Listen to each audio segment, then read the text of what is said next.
guys, welcome back to my channel. Guess what we're doing today? That's right, we're doing an unboxing. This is my first ever unboxing of any BJDs. Now, as you probably already realize, the rabbit BJDs are created from Delightful, but you probably don't know who they were printed by. So I asked about how to print BJDs from my friend Tiny Tinkers, and they directed me to their friend Crewer1992. After a very short conversation, and they said, sure, I'll help you print the BJDs, and so I commissioned them to print 4 rabbits.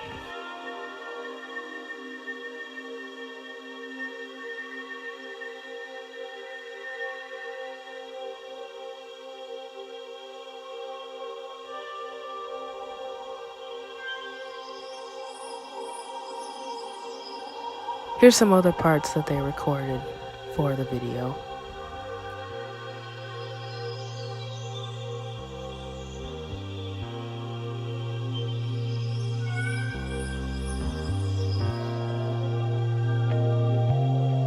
They were curing them, and they used a resin printer to print them.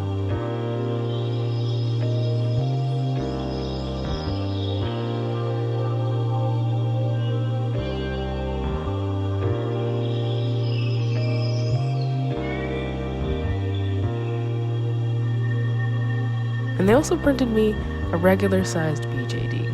They saw that from my work that I liked to use a lot of dark-skinned dolls, so they printed him in a dark skin tone, so I'm going to definitely use him for when I make another version of my mini-me.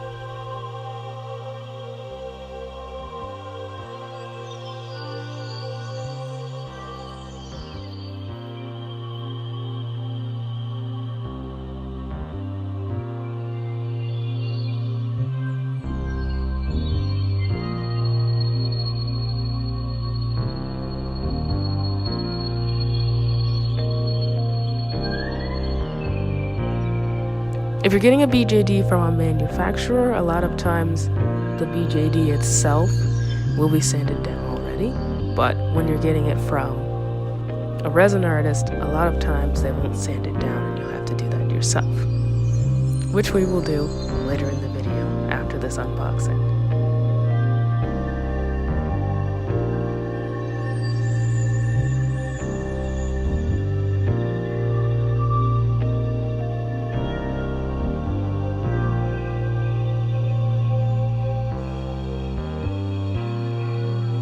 She sent me all of these little tubs to put all of the BJD parts in, so I really appreciate it, and now I'm using these plastic bins for myself.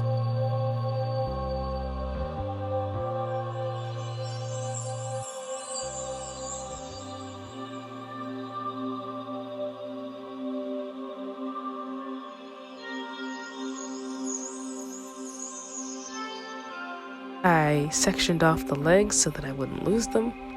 And the little tiny parts are really easy to lose, so be very careful.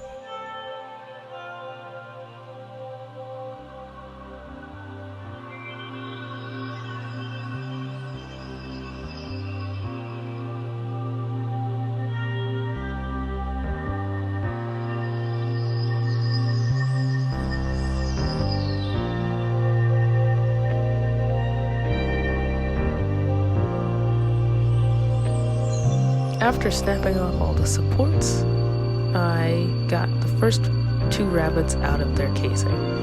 I already strung one, but I'm going to show you how to somewhat string the doll, but I'm going to tell you what materials you'll need. You'll need a little tiny hand drill, because they don't have the little supports going through them so that you can string the doll yet.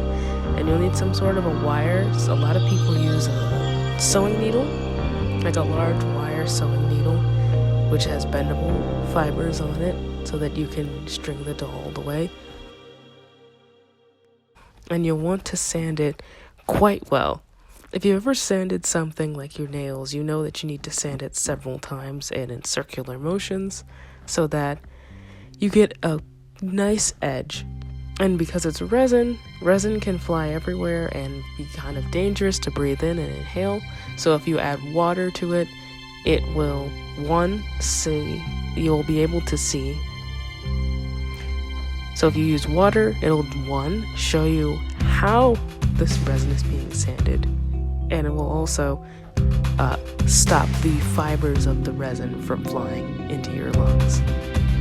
I'd still wear a mask just to be safe, just for your own sanity, but once the bunnies are all wiped off, then you can start the drilling process. I would still also use water to drill because it minimizes the amount of resin that flies all over the place. And then when you inset the steel pegs, or in this case old sewing needles, make sure you have a dollop of resin and cover it up, and then you can sand down the resin.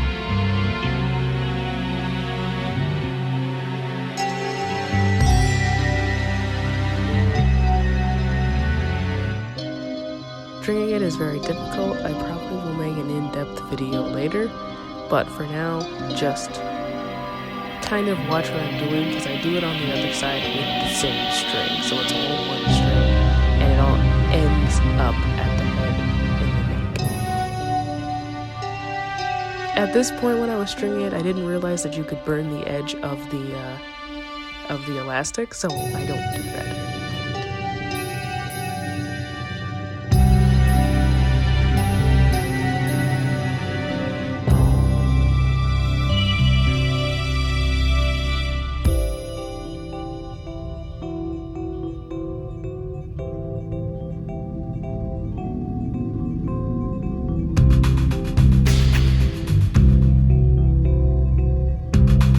Of course I have to unstring him to paint him, but I didn't know I was painting him at the moment. I just wanted my rabbits stringed so that way I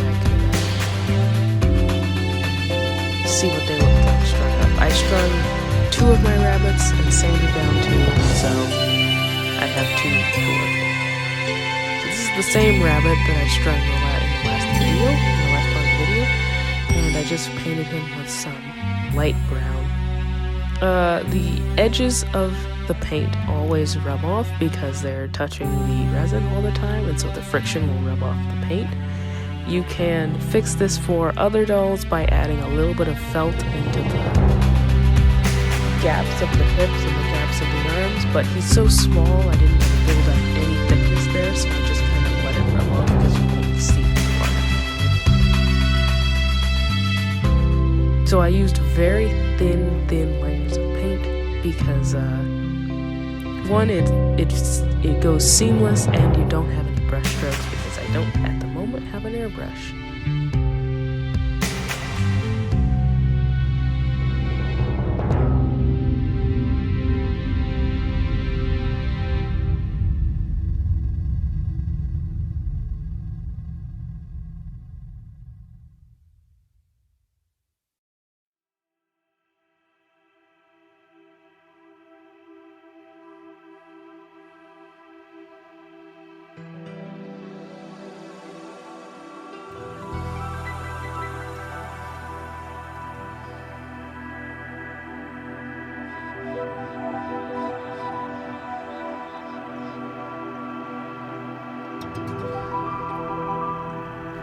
It's very difficult painting on a BJD face, I realized, because there's so much gappage because you don't have like the entire eye to work with. I didn't even use pencil for this. I just immediately went in with the black paint because I knew about what I was going to do, and I knew I could correct it with the other paint. I just wanted him to have a little bit of an upper eyelash and a little bit of a lower eyelash, so I knew exactly what I wanted, so I didn't even have to like map it out. But in the future, I will definitely use some sort of a sealant to map it out, because it was very hard to just kind of freeball it without thinking about it. BJD was really hard to do, but I really enjoyed myself. And as you know, because of the little blue jacket, of course, this is Peter Rabbit.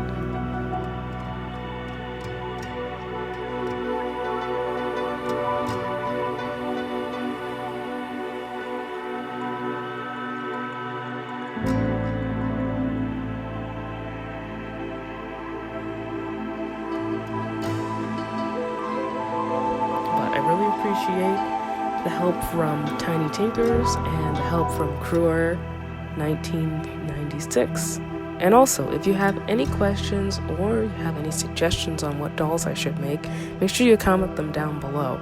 I do actually read the comments, and I do heart them from time to time. So, if you're down in the comments, I will definitely see you. I'll see you later.